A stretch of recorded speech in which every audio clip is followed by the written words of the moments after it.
Good morning. I'm Jan England, founder and MD of England Marketing, and co-presenting with me today is Clare Otridge. You may notice a passing resemblance. Clare's actually my daughter, and I'm very proud to say she's joined England Marketing. We always thought it was the farming side of the family business that would be involved in the succession planning, but I think now England Marketing is going to be in a safe pair of hands for the future. We've worked in the fresh produce sector for over 20 years now, and we can truly say that we are the only agency to research opinions and attitudes across the whole food supply chain from field to fork. The COVID pandemic forced us as an agency to pivot and evolve to meet the needs of our clients and our industry. What that meant was that our online capabilities and our digital offering had to improve. So I'm pleased to say that over the last year, we've grown our panel by over 300%. We now have 1,000 members, and we also have industry-leading response and engagement times with those members. The panel that we have is the one that we use for the FPJ research, and Jan's going to talk to you a little bit more about what we investigated this year. As some of you will know, we've worked with FPJ and delivered research to them since FPJ Live began about 6 years ago, I think. The focus for this piece was very much around how consumer habits have changed and what is driving them on their journey towards becoming carbon neutral. So I'm going to let Clare take over now and give you some of the facts and figures that we've discovered. We had over 400 respondents for this piece of work. And of those, the respondent profile was made up of 80% of them with a primary shopper in their household. And on a completely unrelated note, 80% of those were female. We spoke to them about their awareness around the government commitment to net zero carbon by 2050. And 70% of them were aware that there was a commitment that was made. However, 63% of them don't really understand what the impacts are going to be on the consumer.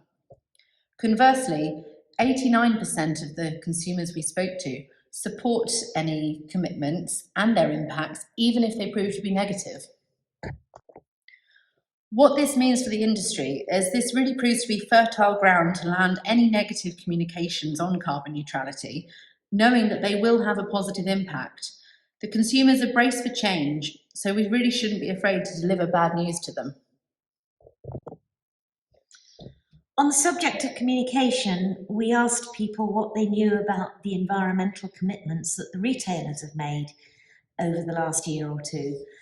Interestingly, although Tesco's was marginally the leader, it's only around about 10% of all the people we spoke to that really understand what these commitments are.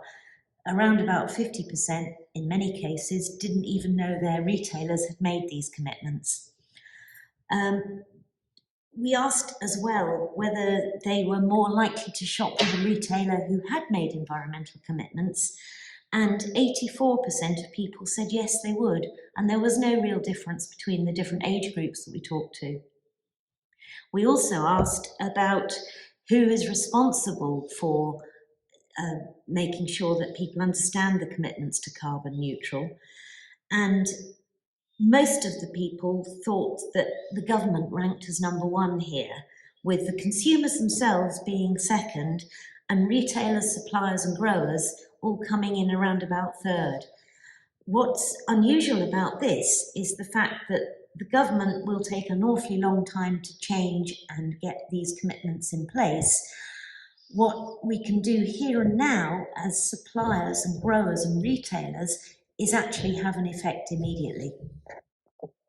We asked the respondents a little bit about their diet, and what our results came out with is that 62% of people would say that they eat all kinds of food on a regular basis. Interestingly, only 15% of our respondents were following some form of plant-based diet. We asked them if there have been any changes to their diet in the last 12 months, with the assumption that that would be as a result of the pandemic situation. 55% of people said that they have made changes in the last 12 months, and that proportion was higher across the middle age groups. between 45 and 64. We asked them what sort of changes they have been and what habits they've altered. 58% of our respondents said that they eat less meat, and 59% said that they're eating more fruit and veg. The primary reason for making these changes to their eating habits was listed as becoming more health conscious, with 74% of our respondents citing that as the reason why they made the change. And 44% said that it was the awareness of the environmental impact, 45% said they wanted to eat more fruit and veg, and 37% said that they wanted to buy more locally produced food. We also asked our respondents about the regularity of their consumption of the various food groups.